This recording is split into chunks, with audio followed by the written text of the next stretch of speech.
Ito ang programang bumobomba sa mga napapanahong talakayan at mga saklolo ng mga taong nasa gipit.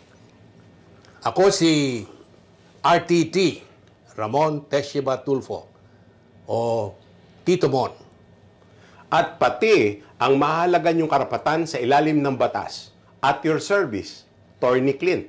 Ito ang TNT. Makilahok at makisaya sa tambalang bumubomba. Tito Mon, may lumapit sa atin, 426 seemingly biktima ng illegal recruitment. Ito mga tao na to nagsanla ng kanilang mga ari-arian para makabayad ng parang lumalabas placement fee, 150,000 to 170,000. Hanggang ngayon, uso pa yan? Oo, uso pa. 426 ang complainant dito. So, roughly around 65 million ang nadali sa kanila ng tao na to. Kung totoo man, which we're trying to gather the affidavits, no? Kasi nung araw pa yan, yung sa isumbong mo kay Tulfo, gano'n na lang ang mga sumbong. Kasi nung mga tao naman sa kagustuhan nila na magkaroon ng trabaho, hindi na sila, dapat pumupunta sila sa, ngayon nung araw sa POEA, ngayon ay Department of Migrant Workers. Dapat nagtatanong sila, totoo ba ito? Ito bang kuha na ito? Ito ba'y may lisensya o kaya accredited ng gobyerno? Tama. Ay wala eh. Minsan nagiging tuloy, nabibiktima sila. Minsan ho, may isip mo talaga, bakit nabibiktima ang tao?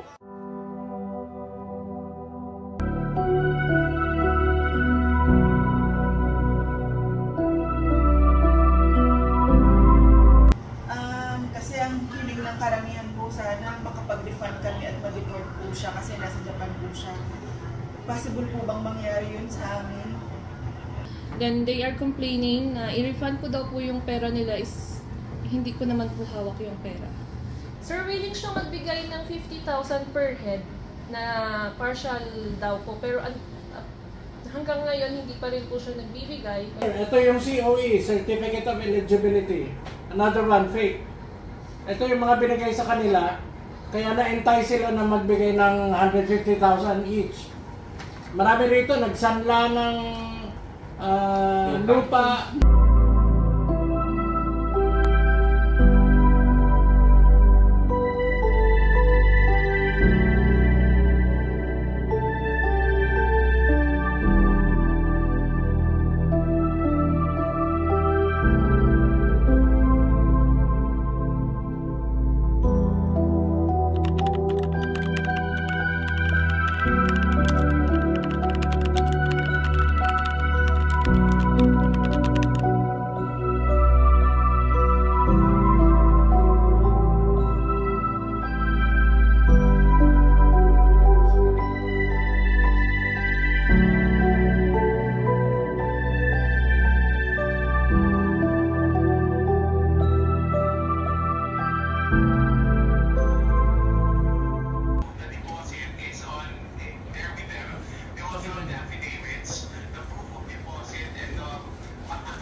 Isa lang ba ang sa atin, ang nag-recruit sa atin?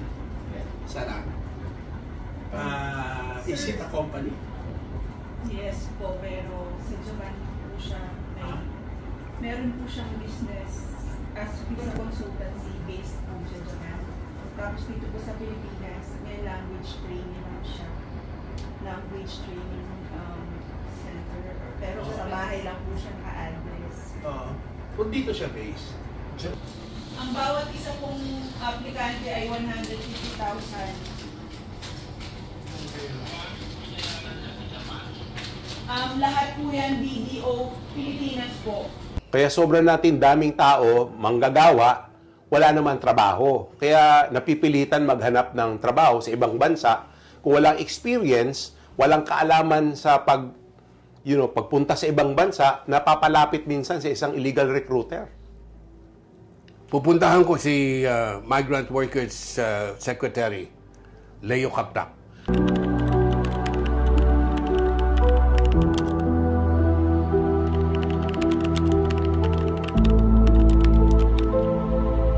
Ipunin ko, sir, lahat na affidavit at iabot ko sa inyo, Tito Mon. Sige, good. Sige.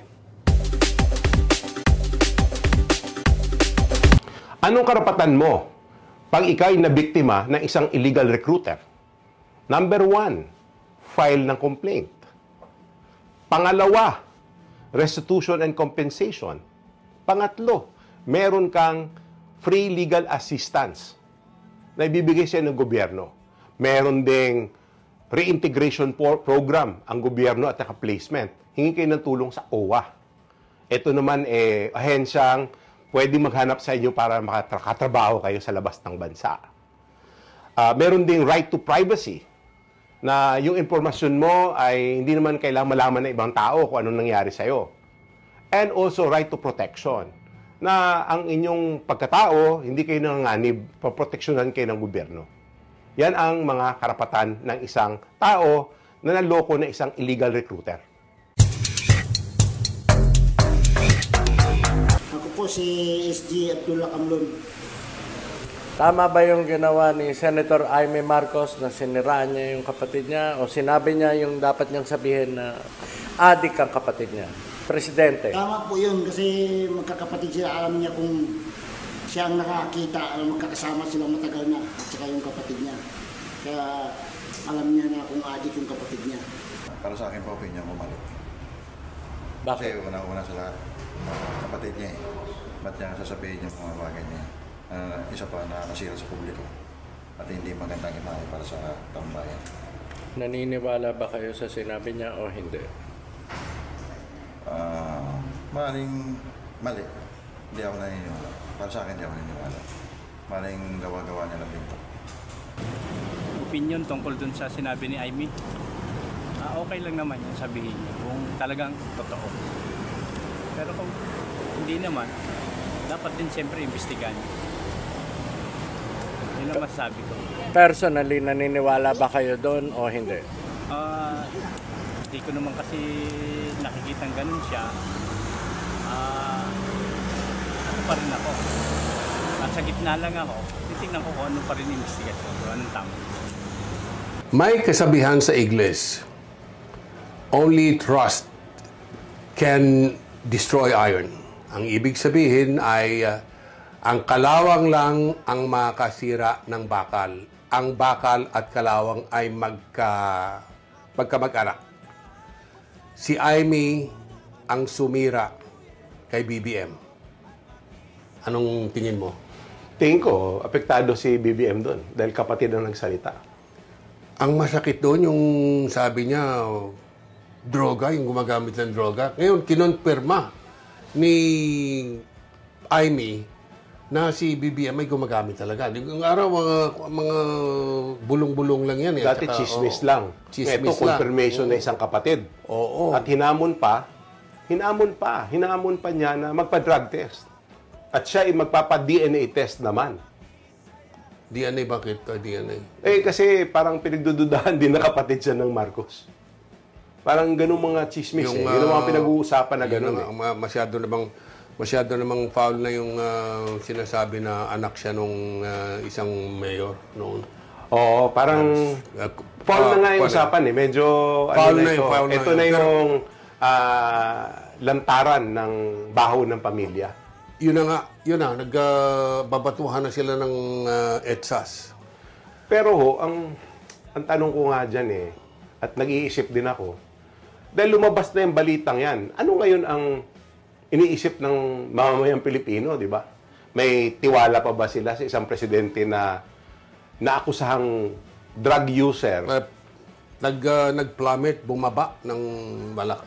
Sa akin, pagtingin ng taong bayan kay BBM dahil doon sa mismong kapatid niya na sumira sa kanya. Ayan. Actually, naglabas nga yung isang senador, sabi niya, naawa naman ako kay BBM sa ginawa ng kapatid niya. Diba? Sinabi ni Ping Lacson yun. Naawa daw siya. Ako naman on another note, sabi ko naman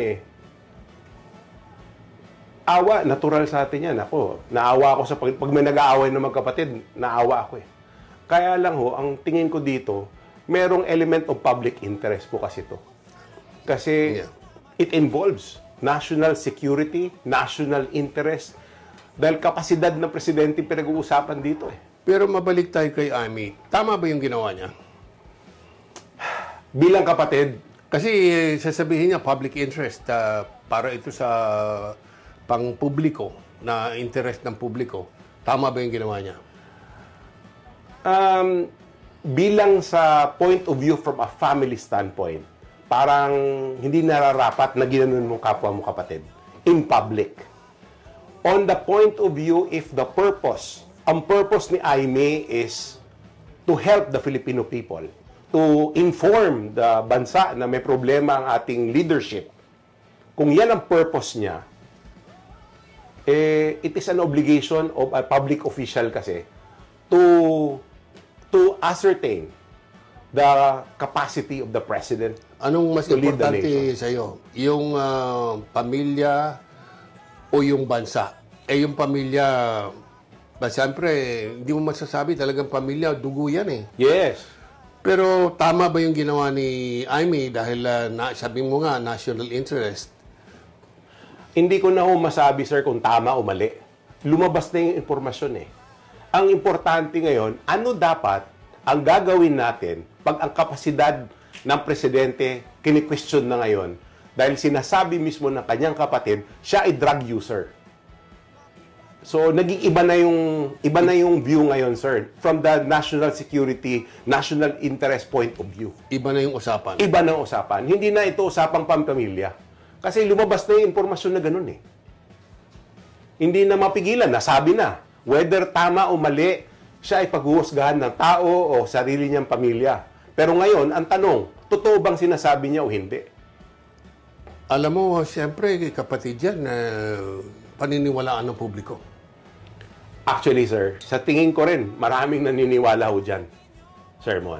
Mas lalo na ngayon na babantayan kasi nung araw yung mga ngiwi na yan, sabi, bangag, ngiwi. Babantayan na yung mga kilos ni BBM.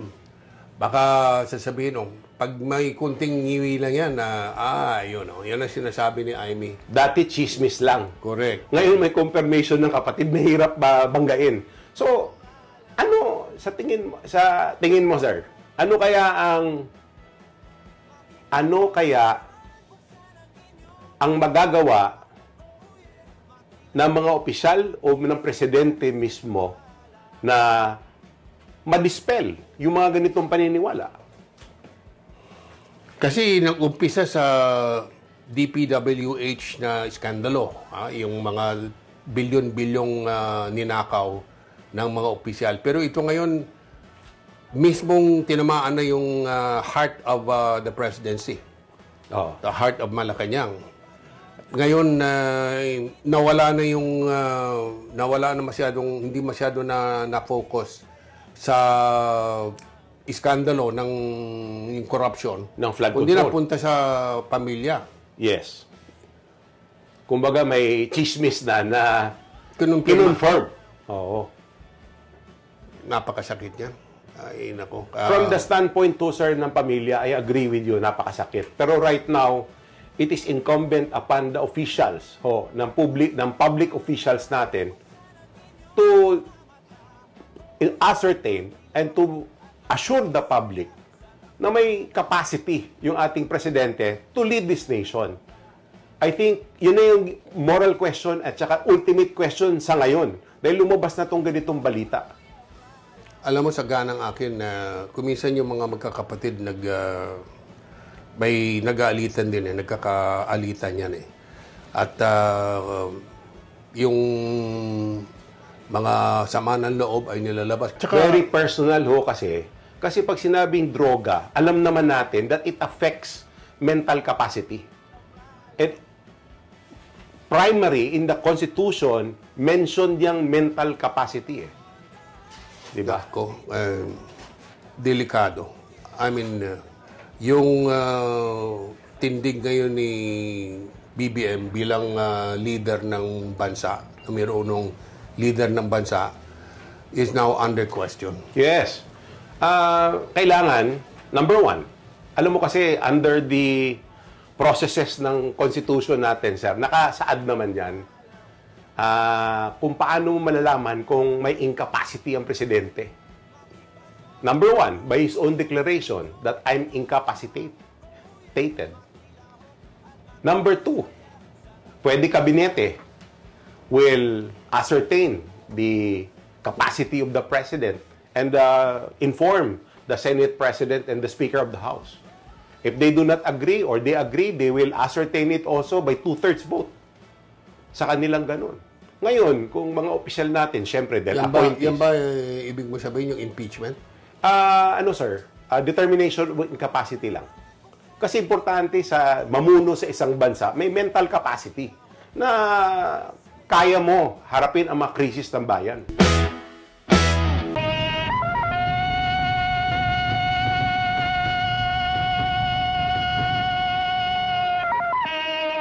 At hindi magtatapos ang programang Bumobomba kung walang tunay na bomba.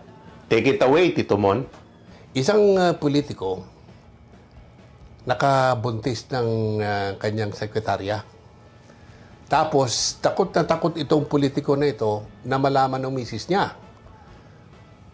Ang ginawa niya, kinausap niya yung kapwa niya politiko na saluhin yung nabuntisan niya. At yun namang politiko na ito, mabait, kasi magkadikit sila eh. Silang magkaibigan, matalik sila magkaibigan. Ang ginawa nung pinakiusapan ay pinakasalan yung babae. Ang naging produkto ay isang politiko din na naging tanyag. At yung politiko na yan, yung naging bunga ng pagmamahalan ay nagkaroon din ng anak na politiko. Apo nung politiko na nagbuntis ng isang sekretarya.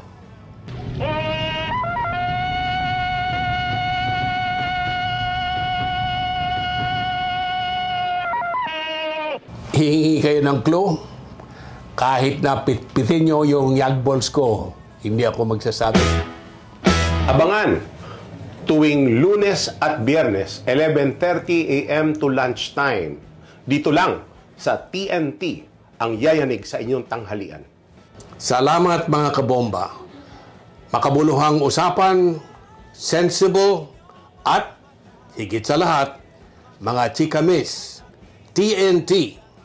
See you. Makilahok at